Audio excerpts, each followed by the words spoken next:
Buenas tardes, bienvenido a esta entrevista del Comité de Evaluación del Poder Legislativo Federal. En principio, ¿puede proporcionarnos su nombre, el cargo al que aspira y de dónde es originario? Cómo no, muchas gracias. Muchas gracias, honorable comité. Mi nombre es Emanuel Guadalupe Rosales Guerrero. Soy originario del estado de Hidalgo, de la ciudad de Pachuca, aunque bueno, pues prácticamente soy de la Ciudad de México y aspiro al cargo de ministro de la Suprema Corte. Muy bien, me corresponde hacerle la primera pregunta. Con gusto. Uno de las quejas de la sociedad mexicana es el aislamiento de la Suprema Corte de Justicia de la Nación con la ciudadanía en general. De resultar usted electo ministro de la Corte, ¿qué programa generaría para que esta Corte se acerque a la ciudadanía con el objetivo, en principio, de informarles sobre sus derechos y cómo hacerlos valer en búsqueda de abonar a la cultura jurídica de la sociedad mexicana? Muchas gracias. Bueno, mire, debo confesar que yo me formé en la Suprema Corte. Yo estuve 20 años en el Poder Judicial de la Federación y yo estuve de estos 20 años, 12 años en la Suprema Corte. Me tocó trabajar como secretario de cuenta en la ponencia del ministro Aguinaco Alemán, en la ponencia del ministro José Ramón Cosío y en la ponencia de la ministra doña Olga Sánchez Cordero. Y en mi estancia en la Corte hubo un programa muy importante, que era el programa de las Casas de la Cultura Jurídica. Las Casas de la Cultura Jurídica pues funcionan incluso, pero ha perdido mucha fuerza esto, funcionan como módulos de acceso a la información. Las Casas de la Cultura Jurídica cada semana organizaban cursos, conferencias, cuando había una sentencia importante de difícil comprensión, se hacían pues, cursos, conferencias, ciclos de conferencias y se invitaba pues, a la comunidad jurídica. La comunidad jurídica está altamente especializada.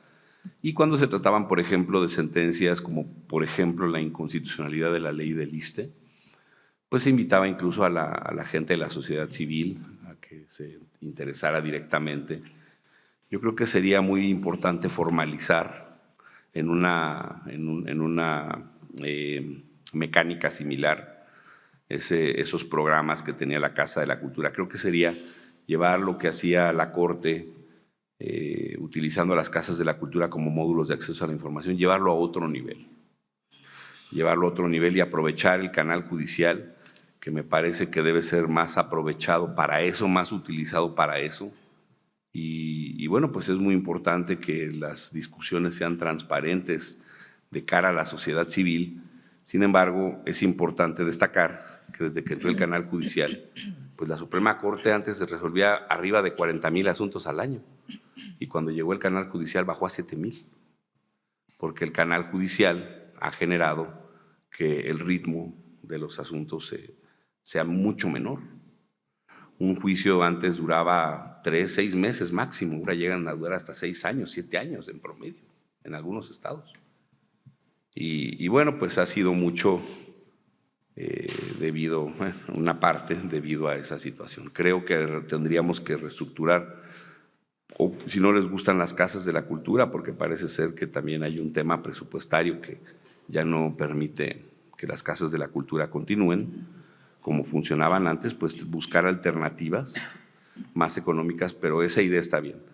Módulos de acceso a la información en 2 bloques, uno destinado a los expertos en derecho y otro a la sociedad civil respecto de determinados sentencias, y en la televisión, pues lo mismo, tener programas especializados, programas para la sociedad civil. Muchas gracias. Muy bien, gracias. Abogado. Sí. ¿Qué opinión le merece las suspensiones que otorgaron jueces de distrito en contra de la reforma al Poder Judicial? Si usted considera que había un conflicto de interés o simplemente era una apreciación distinta de los alcances de la medida cautelar? Mire, como le repito, yo me formé en otra generación. En esa generación, mejor dicho, la suspensión no hubiera procedido ni contra las obras fundamentales, ni contra los temas de gas, ni contra los temas de hidrocarburos. ¿Qué pasó? Que la suspensión está muy mal entendida. En mi opinión, hubo una entrada masiva al Poder Judicial de la Federación a cargos altos de gente de la academia. Decía Richard Posner en una conferencia, el profesor era un magistrado de la Corte de Chicago y profesor de la Universidad de Chicago, que el peor juzgador puede ser un académico, porque tiene prejuicios. Yo soy académico, pero sí me quedo pensando en esto. Cuando hay un problema y uno es académico, de inmediato piensa en la teoría aplicable, cuando tiene que ser exactamente al revés. Uno no tiene que pensar en las teorías aplicables, tiene que ver el caso, resolverlo y después ver si las teorías permiten comprobar que el criterio utilizado fue el correcto. Y en su caso esa es exactamente la forma para ver cómo falla la teoría. La suspensión, desde que empezó el juicio de amparo en 1841, jamás ha tenido efectos generales por una sencilla razón. Hay un principio que es el principio de relatividad, y además que significa que solamente afecta a las partes. Y es una denominación pues confusa, porque el principio de que las sentencias solamente afectan a quienes son partes, a quienes litigan, es un principio romano. La suspensión nunca debió tener efectos generales. Es una interpretación académicamente muy promovida, pero pues si uno acude a las normas no la permite. Al contrario, lo que está prohibido es exactamente lo contrario. Desde 1841, desde la Ley de Amparo de 1883, desde la Ley de Amparo de 1936, realmente no. Ahora, en el caso del proceso judicial, que es la pregunta concreta, pues es un tema electoral.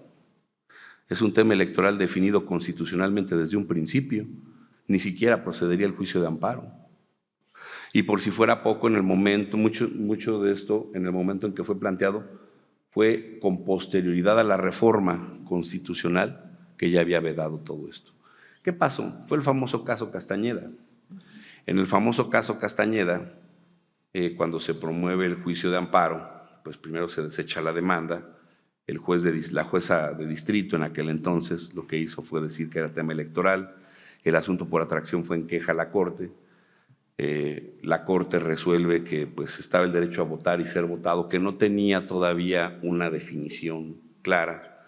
Finalmente, cuando llega al Pleno, 6-5, se va a la Corte Interamericana, y la Corte Interamericana fue la que dijo que finalmente era un derecho humano fundamental, pero a ese nivel de jurisdicción no existen distinciones entre amparo y materia electoral, y por eso fue por lo que se vino la sentencia condenatoria que dio lugar al sistema de los derechos político-electorales del ciudadano. Es algo muy claro. Creo que ni siquiera discutible. Le agradezco su respuesta. Muchas gracias. Al contrario. ¿No?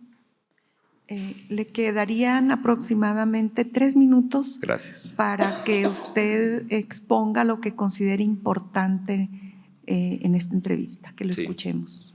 Muchas gracias. Pues mire, antes que nada, repito, yo estuve mucho tiempo en el Poder Judicial de la Federación. Yo sufrí un Consejo de la Judicatura caprichoso. A mí me parece que el Consejo de la Judicatura siempre fue una institución desregulada, que generó avances, pero también mucho prejuicio y perjuicio. A mí me tocó estar integrando un tribunal en el tercer tribunal colegiado en materia administrativa en el Estado de México, y me cambiaron de adscripción. Me cambiaron de adscripción un día antes de la sesión y una semana antes que me cambiaron a mi compañero. Y un asunto que era muy claro que se iba a resolver en determinado sentido, inmediatamente se resolvió en otro. Yo renuncié por eso y me fui a litigar. Yo pensé toda mi vida que iba a estar en el Poder Judicial de la Federación, pero ya no ocurrió esto. Bueno, concretamente, ¿qué creo que es necesario que ocurra? fortalecer la carrera judicial y los valores judiciales. Eso me parece muy importante, los valores judiciales. Mucha gente piensa que el trabajo judicial es cualquier trabajo y el trabajo judicial es una responsabilidad. Es muy diferente, no se puede dilapidar el tiempo. Uno vive en casa de cristal, no se puede vivir en la molicie y en el despilfarro. Uno tiene que tener una personalidad distinta. Pues uno creció así y hacer de la impartición de justicia lo más importante de su vida, porque una justicia requiere tiempo completo. Dedicar tiempo a medias es justicia a medias. Yo creo que exaltar los valores judiciales es muy importante y pues eso es todo.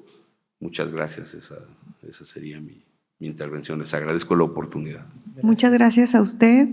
Espere nuestra siguiente comunicación a través del correo. Muchísimas gracias.